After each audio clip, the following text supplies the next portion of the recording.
You are listening to the REI Mastermind Podcast. Join JD as he chats with industry-leading real estate experts and professionals.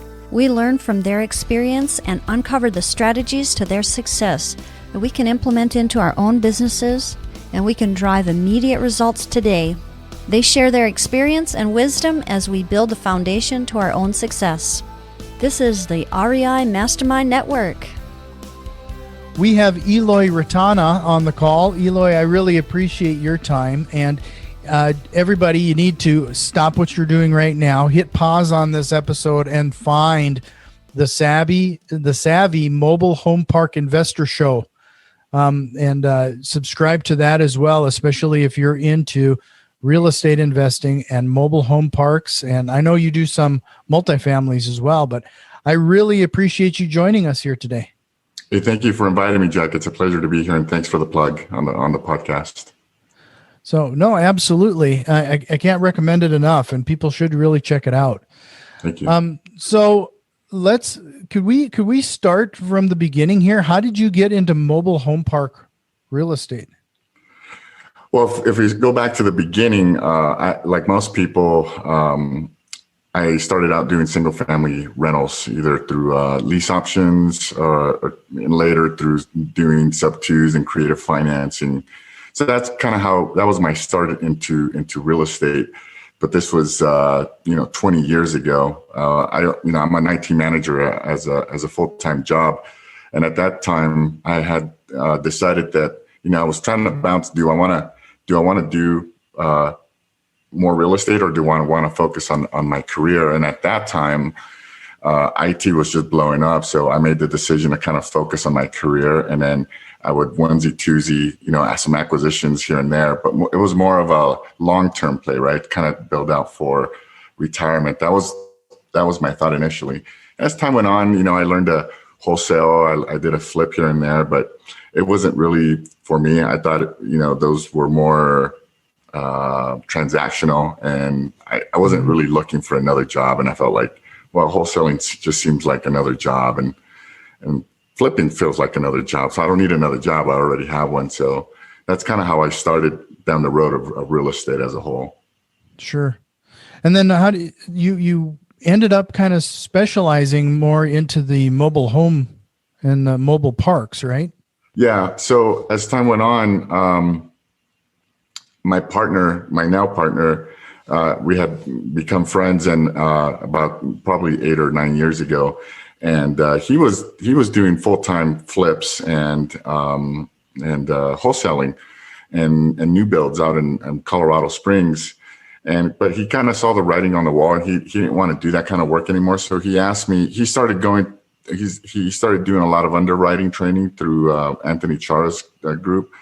And, he had asked me about partnering with him on picking up some multifamily. And that was the first time I had ever heard of apartments or multifamily or anything along those lines. I didn't realize it was a thing. Mm-hmm. So the first time he brought it up to me, I was like, whatever. I don't have millions of dollars to go buy multifamily, right? That was my initial reaction. Mm-hmm. And, and he started telling me about, why it was a better play than trying to do single family homes.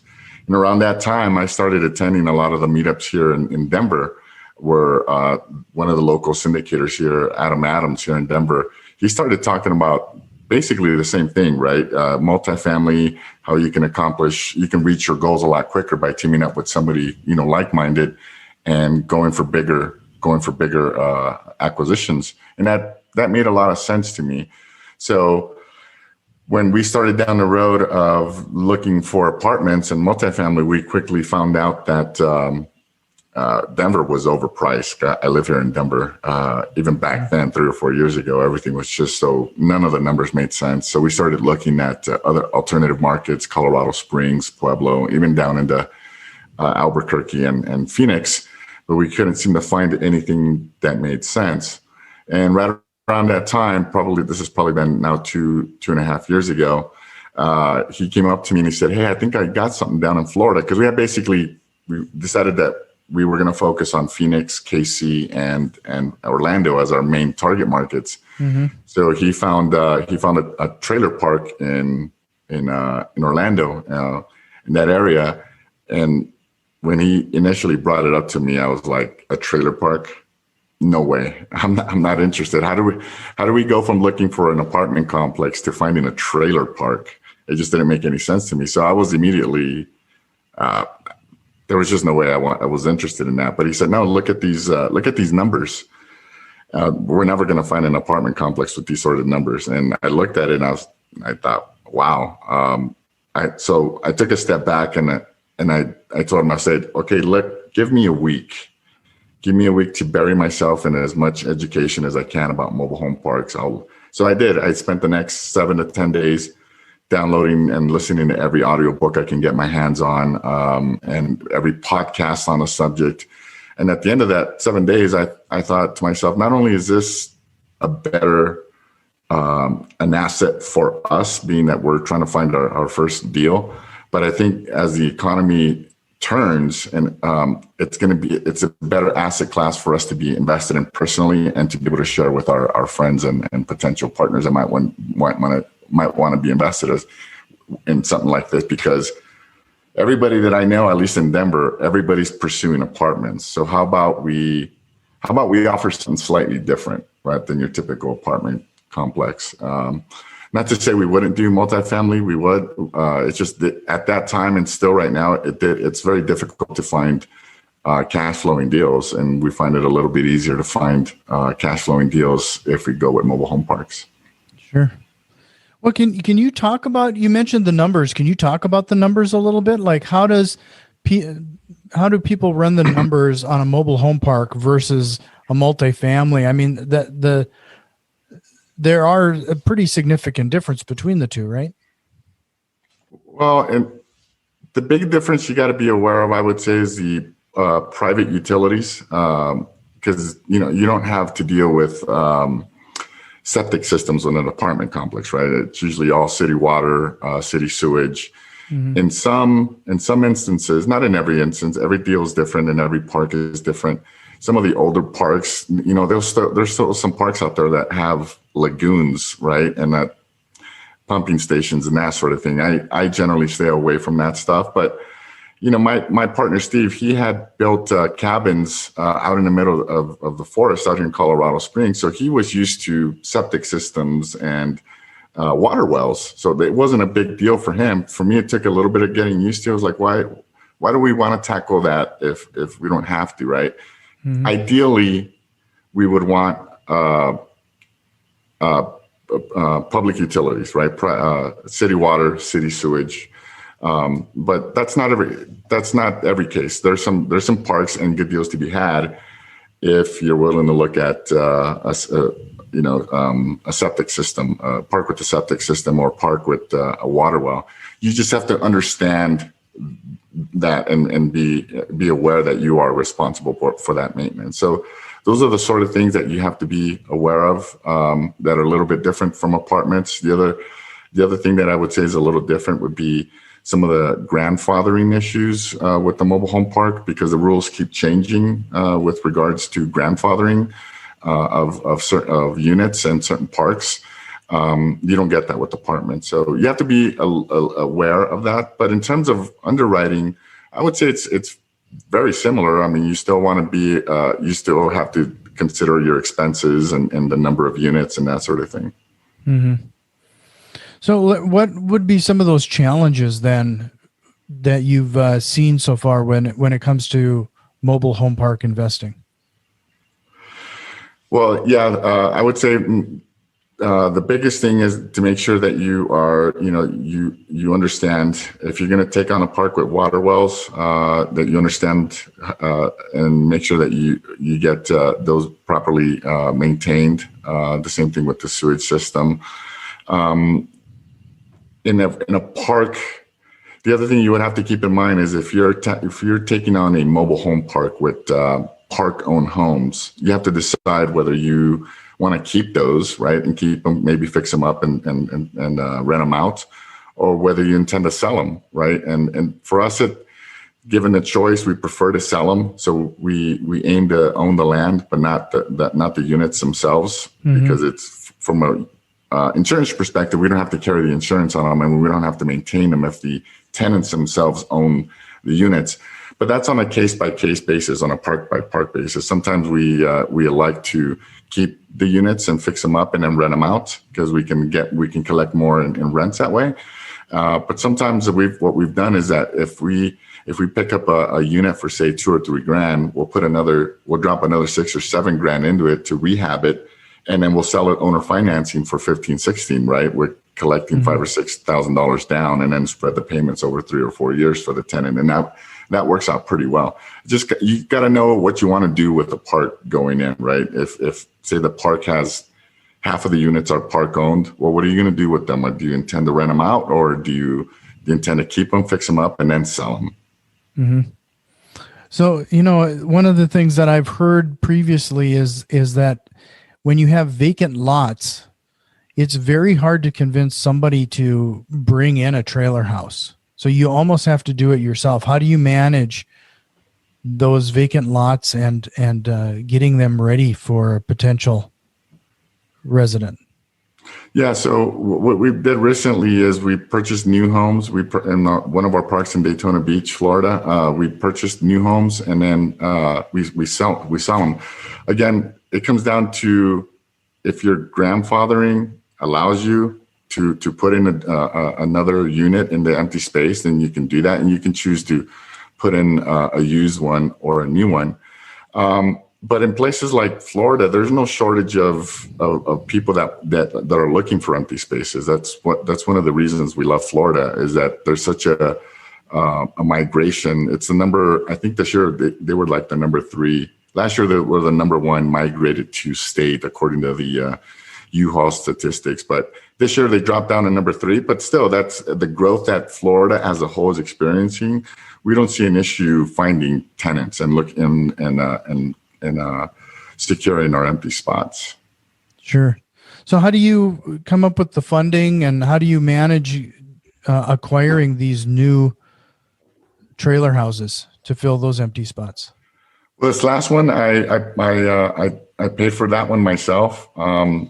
But usually there's like not Century Tuna, and I'm trying to remember the name of the lender that you can lend out on those. One of the things that we're doing with our new acquisition is we're going to pay for those ourselves on 2 parks. I'm buying one, and then my partner's buying the other one, and then we're going to use the rents to pay for the mortgage. And then at some time in the future, when we refi out of it, we'll basically exit. That's our exit strategy for those individual trailers. Sure. So just again, if you like to hear more about what he's talking about, make sure you check out his podcast, The Savvy Mobile Home Park Investor Show. And I know you're pretty active on LinkedIn and Facebook and a few other places too. So I'll make sure to include those links in the show notes. Then I got to do a little self promotion here. If you like this episode, please go to iTunes and give a quick review, because it really helps other investors find this show. So with that being said, I understand trailer parks are always kind of a mystery to me. And it's kind of one of those things that as soon as people hear trailer park, they think of the Trailer Park Boys or some of that type of stuff. How have you worked past some of that stigma, and maybe it's the location? I understand, like in Florida, it's a lot of like retirement villages more than it is what we see on TV. Yeah, stigma is the right word.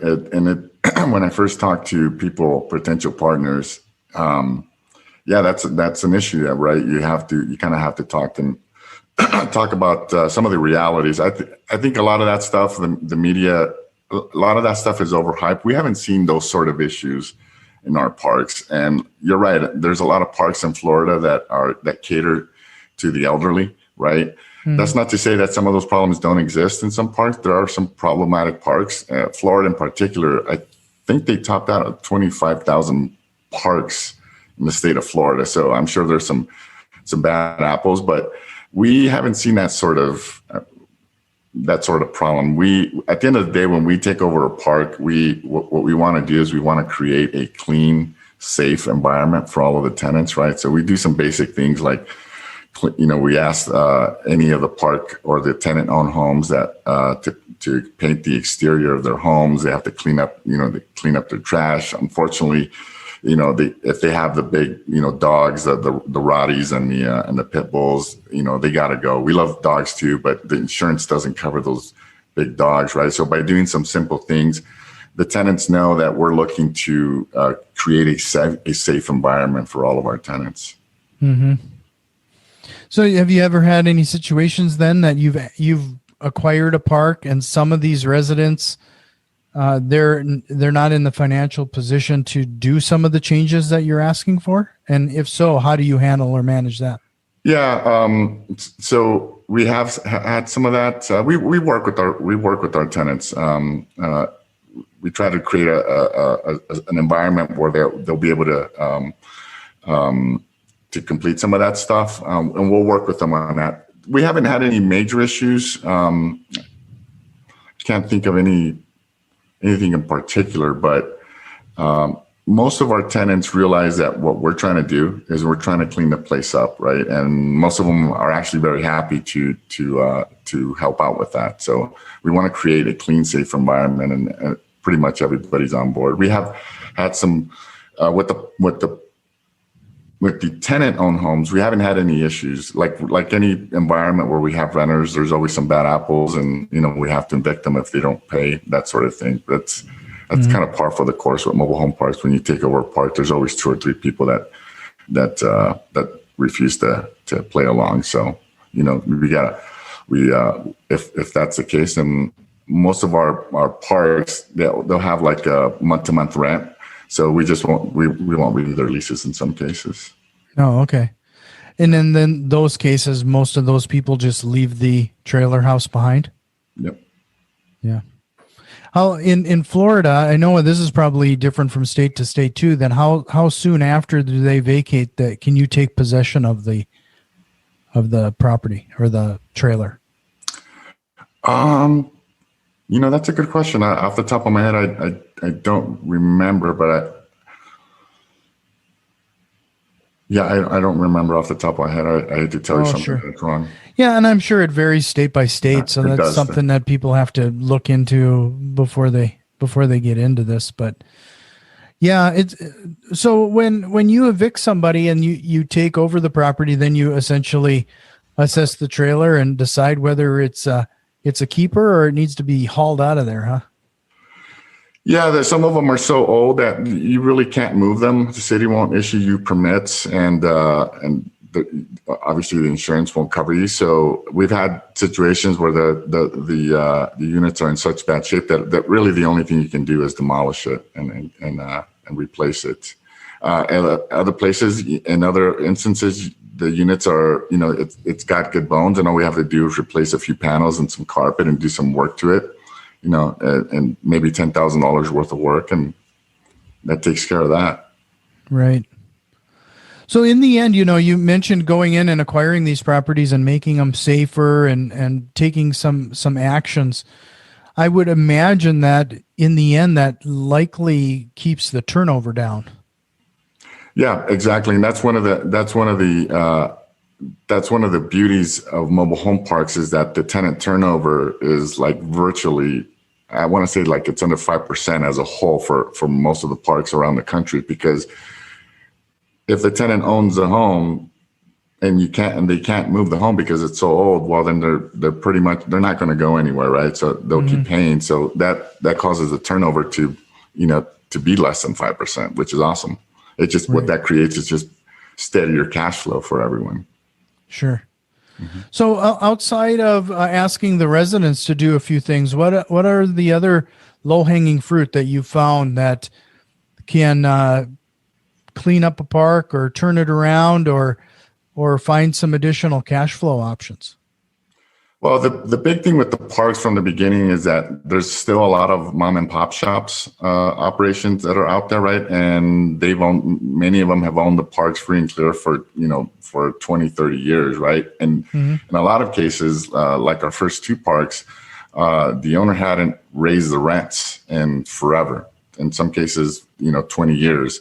So a lot of the people that were living there, they were paying $250 a month, and when the lot rents were closer to 600, right? So there's an opportunity there when you land a park like that to be able to raise the rent slowly, right? To bring them up to market over a course of 3 or 4 years, and be able to establish some decent cash flow for everyone.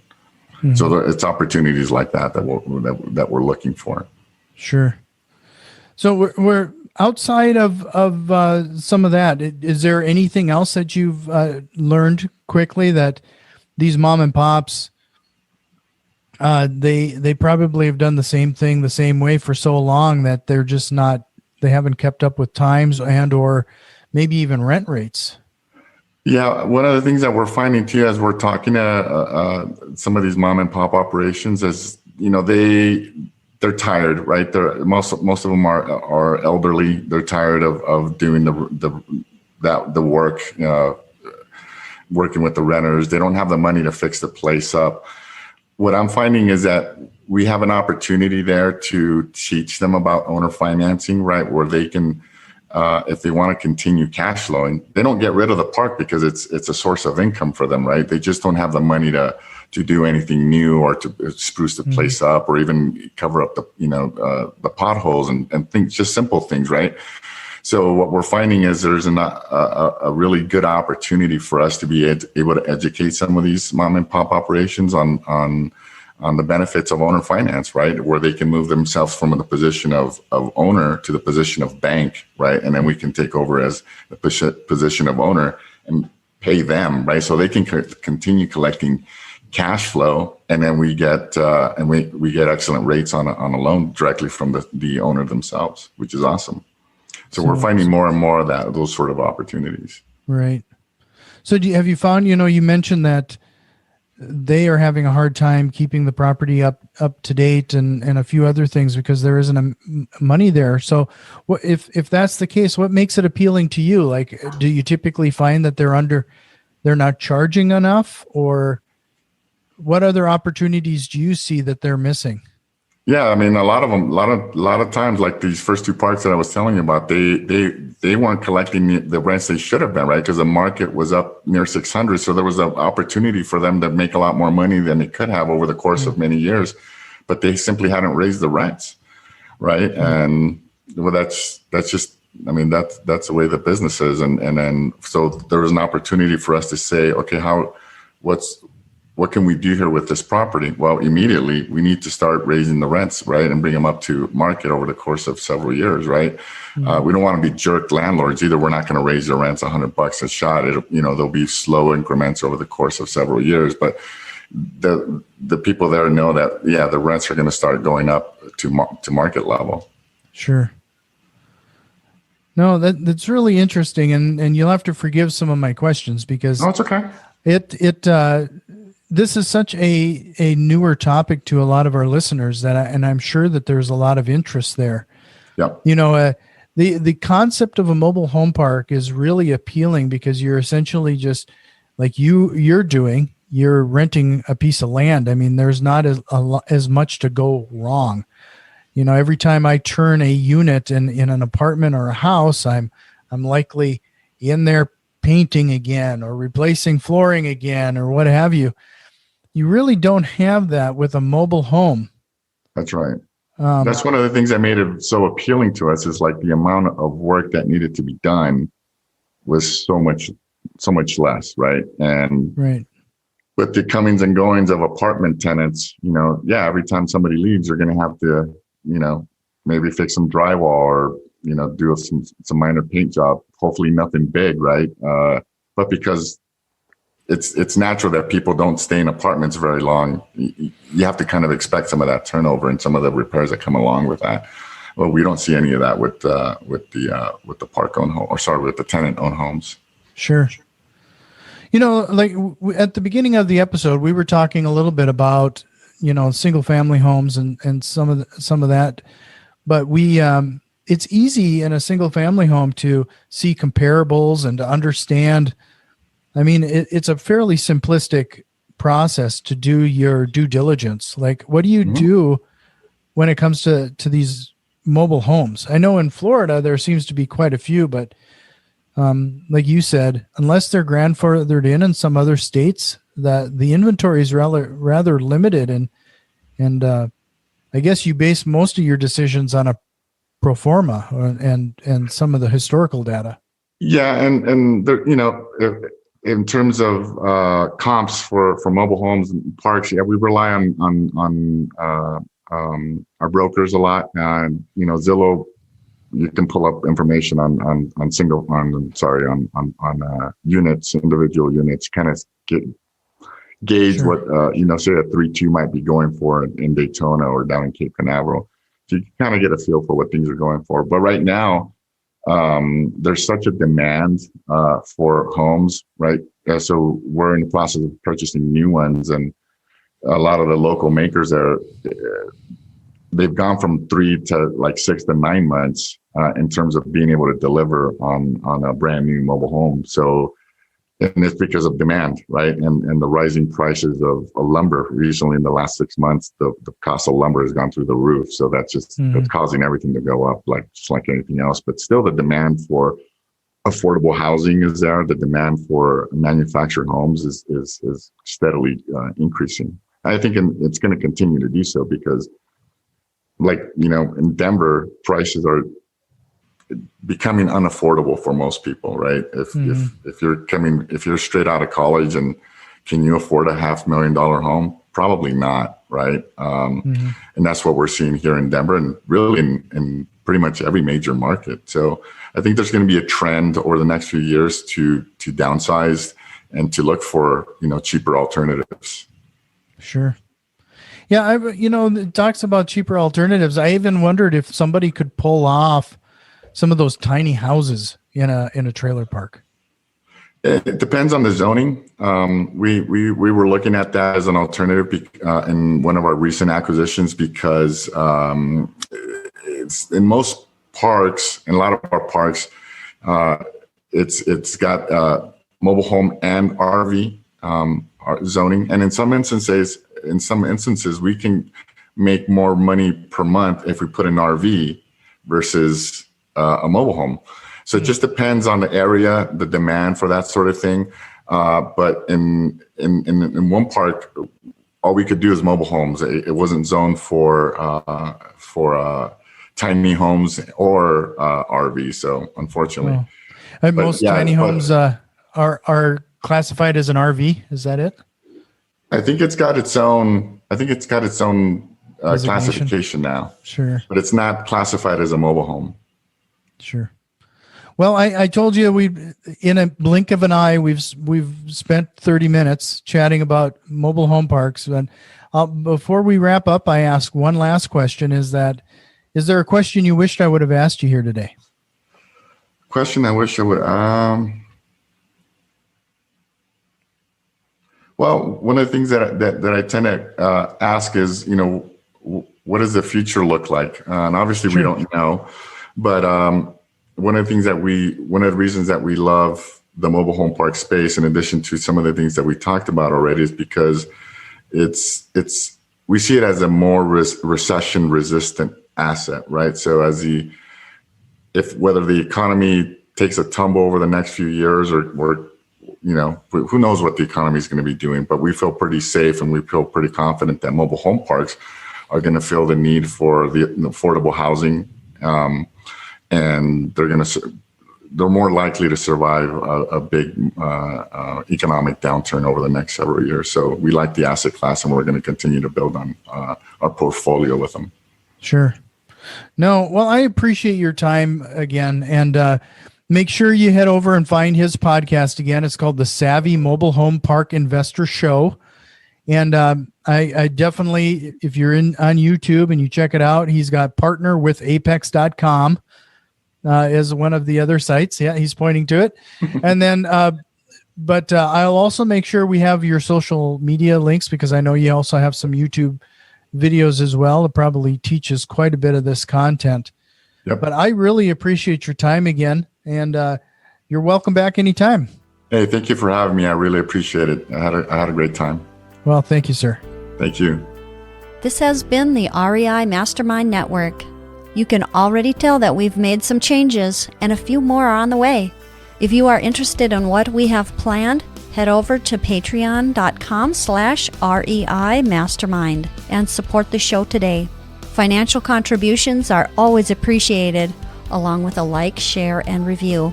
It really helps us grow and reach more people with this valuable information. See you next time, and tell a friend.